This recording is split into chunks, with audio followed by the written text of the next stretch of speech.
Breaking news.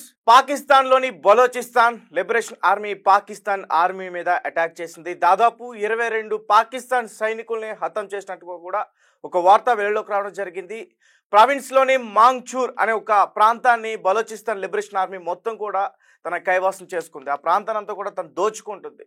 పాకిస్తాన్కి సంబంధించిన ఆ గవర్నమెంట్ ఆఫీసులు కానీ ఆ కార్యాలయాలన్నింటిలో కూడా వాటిపైన దాడి చేసి మొత్తం కూడా ఒక బ్లాస్ట్ని అయితే అక్కడ సృష్టించి వాటిని వాళ్ళ స్వాధీనం చేసుకునే పరిస్థితి అయితే ఇప్పుడు అక్కడ కనిపిస్తుంది. దాదాపు 22 మంది పాకిస్తాన్ సైనికులు మాలిపోయాడు.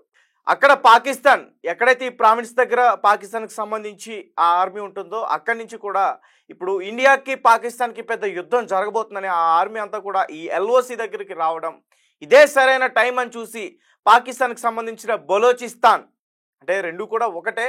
ప్రజెంట్ బలోచిస్తాన్ పాకిస్తాన్ రెండు దేశాలుగా విడబోతున్నాయని, బలోచిస్తాన్ పాకిస్తాన్తో కలవడానికి ఇష్టం లేదు, అందుకనే వాళ్ళు సెపరేట్గా ఒక దేశం కోరుకుంటున్నారు, అందుకనే బలోచిస్తాన్ లిబరేషన్ ఆర్మీ పాకిస్తాన్తో ఫైట్ చేస్తుందని ఈ వార్తలన్నీ కూడా మనం వింటున్నాం. అయితే మరి బలోచిస్తాన్ అటాక్ మామూలుగా చేయట్లే, పాకిస్తాన్ ఆర్మీ సైనికుల తలల్ని తీసి వేలాడదీస్తుంది. దీనికి సంబంధించిన మరిన్ని విషయాలు మా ఆదిత్య లైన్లో ఉన్నారు, ఒకసారి ఆయనతో మాట్లాడే ప్రయత్నం చేద్దాం. ఆదిత్య, చెప్పండి. ఒక పక్క ఇండియాతో ఒక పెద్ద వార్ జరగబోతుందంటూ కూడా పెద్ద ఎత్తున వార్తలు వస్తుంటే, మరొక పక్క పాకిస్తాన్ని బలోచిస్తాన్ అతి దారుణంగా హతమార్చి వాళ్ళ ఆర్మీ సైన్యాన్ని హత్యలు చేస్తుంది. పహల్గామ్ ఉగ్రదాడి తర్వాత ఇప్పుడు పాకిస్తాన్ పరిస్థితి అధ్వాన్నంగా తయారైపోయింది. ఒకవైపు ఏమో ఇండియా అంటే దౌత్యపరంగా లేకుంటే వాణిజ్యపరంగా ఆర్థిక పరంగా దెబ్బతీసేసింది, సింధు నది జలాల్ని ఆపేసింది, ఈ రకంగా ముప్పు తిప్పలైతే పాకిస్తాన్ ని పెట్టింది ఒకవైపు. మరోవైపు వాళ్ళ దేశంలో ఉన్న మిలిటెంట్లు అయిన బలూచిస్తాన్ వాళ్ళు చుక్కలు చూపిస్తున్నారని చెప్పుకోవాలి.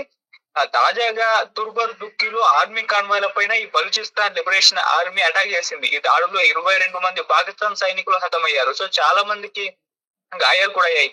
అయితే 6 బిఎల్ఎఫ్ ఫైటర్స్ కూడా మరణించడం జరిగింది. అయితే మరో ప్రాంతంలో ఈ ఇరు వర్గాల మధ్య తీవ్ర ఘర్షణ కూడా చోటు చేసుకుంది.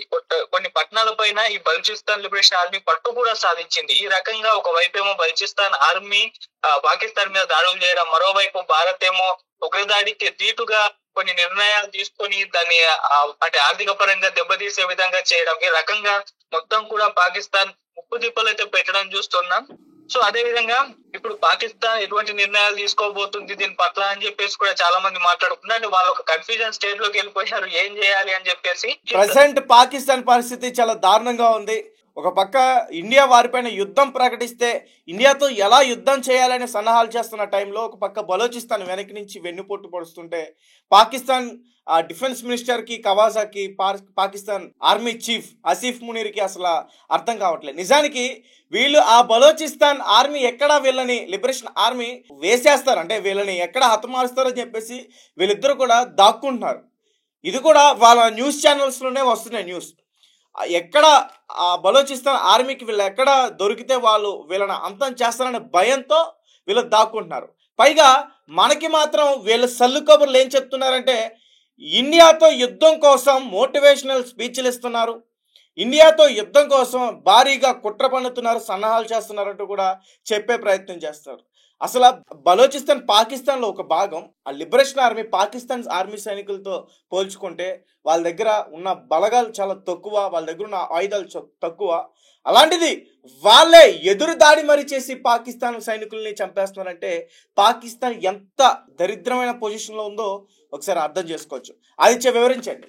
అంటే పాకిస్తాన్ పరిస్థితి ఏ విధంగా ఉందంటే ముక్కలు కాబోతుందా అన్నట్టుంది. ఒకవైపు ఏమో బలూచిస్తాన్ స్వాతంత్రం కోసం బలోచ్ లిబరేషన్ ఆర్మీ మొత్తం పాక్ ప్రభుత్వం సైన్యంతో భీకరమైన దాడులకు దిగడం చూస్తున్నాం. అంటే బలూచిస్తాన్ స్వతంత్ర దేశం కావాలని చెప్పేసి వాళ్ళు కోరుకుంటున్నారు. మరోవైపు ఏంటి, భారత్ దేశమేమో ఈ పిఓకే ఏదైతే ఉందో పాక్ ఆక్రమిత కాశ్మీర్ స్వాధీనం చేసుకునేందుకు కూడా చర్యలు చేపడుతున్నట్టు వార్తలు అయితే వస్తున్నాయి. ఇక పిఓకే ప్రజలు కూడా తాము భారత్ లోనే కలుస్తామని ఎప్పటి నుంచో కూడా డిమాండ్లు ఆందోళన చేస్తున్నారు. ఈ విధంగా పాకిస్తాన్ ని ఇటు పిఓకే భారత్ అండ్ అటు బలూచిస్తాన్ గా వాళ్ళు మిలిటెంట్లు చీల్చడానికైతే ప్రయత్నాలు అయితే జరుగుతున్నాయి. సో ఈ విధంగా పాకిస్తాన్ ఏమన్నా ముక్కలయ్యే అవకాశాలు ఉన్నాయా అంటే ఇప్పుడున్న ఈ పరిస్థితుల్లో ఇది పాసిబుల్ అని చెప్పేసి కూడా అంటున్నారు. అంటే మన పిఓకేని మనం సొంతం చేసుకునే ఒక సువర్ణ అవకాశం దొరికిందని చెప్తున్నారు. బలూచిస్తాన్ వాళ్ళు ఎప్పటి నుంచో పోరాటం చేస్తున్నారు కాబట్టి స్వతంత్ర దేశం కోసం వాళ్ళకు కూడా ఇది ఒక మంచి ఛాన్స్ ఈ సిచ్యువేషన్ లో అని కూడా అంటున్నారు. సో మరి ఏమన్నా ముక్కలయ్యే అవకాశాలు కనిపిస్తున్నాయని చూడాలి, తొందరలో తెలిసిపోతుంది. సో ఏం జరుగుతుందో చూద్దాం. మరి ప్రావిన్స్ లోని రహీమాబాద్ అనే ఒక బ్రిడ్జ్ దగ్గర లిబరేషన్ ఆర్మీ ఒక పెద్ద బాంబుని పేల్చింది. కొంతమంది సైనికులు చనిపోయారు. అలాగే మరికొంతమంది సైనికులు పాకిస్తాన్ ఆర్మీ ఎవరైతే ఉన్నారో, ఆ సైన్యం ఎవరైతే ఉన్నారో వాళ్ళు ఈ బలోచిస్తాన్ వాళ్ళకి దొరికారు. వాళ్ళు ఏం చేస్తున్నారో తెలుసా? వాళ్ళ బట్టలు విప్పించి వాళ్ళు అక్కడ కూర్చోబెట్టి పాకిస్తాన్కి కబురు పంపించారు. మీరు మర్యాదగా మా మాట వింటారా? సరే, లేదంటే మాత్రం ఇలానే మీ ప్రతి ఒక్క ఆర్మీ సైనికుడికి ఇదే గతి జరుగుతుంది. అలాగే ఏదో ఒక రోజు మీ ఆసిఫ్ మునీర్ తలను కూడా మేము తీసుకెళ్ళిపోతాం అంటూ కూడా లిబరేషన్ ఆర్మీ చీఫ్ ఎవరైతే ఉన్నారో ఆయన మాట్లాడడం జరిగింది. ఒకసారి పూర్తిగా అతను ఏం మాట్లాడాడో కూడా ఒకసారి మనం చూసే ప్రయత్నం చేద్దాం. ఎందుకంటే పాకిస్తాన్ అలాగే చైనా ఈ రెండు దేశాలు కూడా బలోచిస్తాన్లో ఉన్న వనరులన్నీ కూడా దోచుకుంటాయన్నాయి. ఇక్కడ ప్రజలు ఆకలితో చనిపోతున్నారు. అందుకే మేము స్వాతంత్ర దేశాన్ని కోరుకుంటాం అంటూ కూడా అతను మాట్లాడడం జరుగుతుంది. అవును, చైనా పాకిస్తాన్ కలిసి నిజంగానే ఈ బలోచిస్తాన్లోకి సంబంధించిన చాలా కూడా ఆ భూమిలో వస్తున్న అవన్నీ కూడా వాళ్ళు దోచుకునే ప్రయత్నం చేస్తున్నారు. ఒకసారి అతను ఏం మాట్లాడాడో ఒకసారి మనం క్లియర్గా ఒకసారి వినే ప్రయత్నం చేద్దాం. Motive of our attack was very clear. It was a simple and clear message to China and Pakistan to withdraw immediately from Balochistan. So ఎట్టి పరిస్థితుల్లో పాకిస్తాన్ బలోచిస్తాన్ విడిపోవాల్సిందే. బలోచిస్తాన్ మాకు ఇండిపెండెంట్గా మాకు ఒక కంట్రీ కావాల్సిందే. మేము స్వాతంత్రం కోరుకుంటున్నాం. పాకిస్తాన్ నుంచి మేము విముక్తిని కోరుకుంటున్నాం. ఇన్ని రోజుల పాటు మేము పాకిస్తాన్లో కలిసి ఉండటం మా దురదృష్టకరం. కాబట్టి బలోచిస్తాన్ మేము బలంగా ఉన్నాం, బలపడతాం. మా ప్రాణాలైనా సరే మేము తెగించి మేము ఖచ్చితంగా బలోచిస్తాన్ని సాధిస్తామంటూ కూడా వాళ్ళు చెప్పే ప్రయత్నం అయితే చేస్తున్నారు. మరి ఒక పక్క పాకిస్తాన్ ఏమో ఇండియా మీదకి మేము మిసైల్స్ పంపిస్తున్నాం, అవి పంపిస్తున్నాం, మా దగ్గర ఇన్ని జెట్స్ ఉన్నాయి, ఆయుధాలు ఉన్నాయి, అణుబాంబులు ఉన్నాయి, 170 అణుబాంబులు ఉన్నాయి, 175 జెట్స్ ఉన్నాయి, ఇవన్నీ కూడా కబుర్లు చెప్పే ప్రయత్నం చేస్తుంది.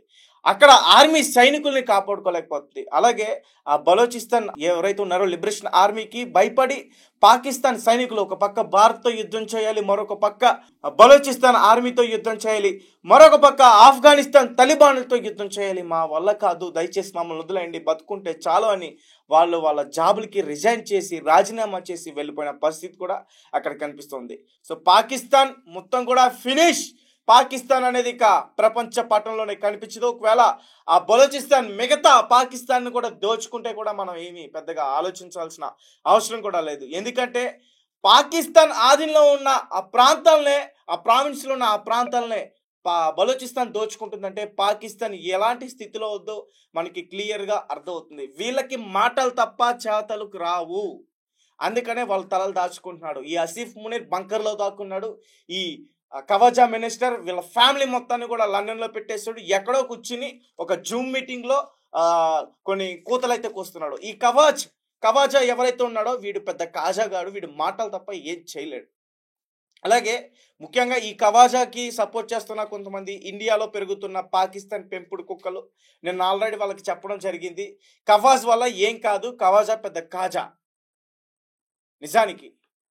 ఎందుకంటే మా దగ్గర ఉన్నాయి ఇవి ఉన్నాయంటూ మా సింధు నదిని పేల్చేస్తాం, మేము డ్యాములు కడితే ఇండియా వల్ల అంతు చూస్తాం, దాన్ని యుద్ధంగానే మేము పరిగణనలోకి తీసుకుంటాం, మోదీ తల తీసుకెళ్తే అక్కడ వేలాడదీస్తాం, ఈ భారతదేశంలో ఉన్న హిందువులు అందరి రక్తం ఆ సింధు నదిలో పారేస్తామంటూ కూడా అతను మాట్లాడే ప్రయత్నం చేస్తున్నారు.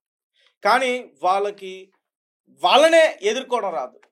ఎందుకంటే మనం చూస్తున్నాం కదా బలోచిస్తాన్ అక్కడ ఏం చేస్తుందో. సో ఒక రకంగా ఇది గుడ్ న్యూస్ అనే చెప్పాలి. కానీ పాకిస్తాన్కి సంబంధించిన ఈ నాయకులు ఎవరైతే ఉన్నారో ఈ ఆసిఫ్ మునీర్ అలాగే కవాజా, వీళ్ళ నాయకత్వం వల్ల, వీళ్ళ పిరికితనం వల్ల అమాయకపు ఆర్మీ ప్రజలైతే చనిపోతున్నారు. అందుకనే వాళ్ళు ముందుగానే గ్రహించి అక్కడికి రాజీనామా చేసి వాళ్ళు వెళ్ళే ప్రయత్నం చేస్తారు. మరి ఏమవుతుందో చూడాలి. పిఓకే కూడా మన ఇండియాకి దక్కబోతుంది. దాన్ని ఎట్లయినా సరే మనం స్వాధీనం చేసుకుంటాం. అలాగే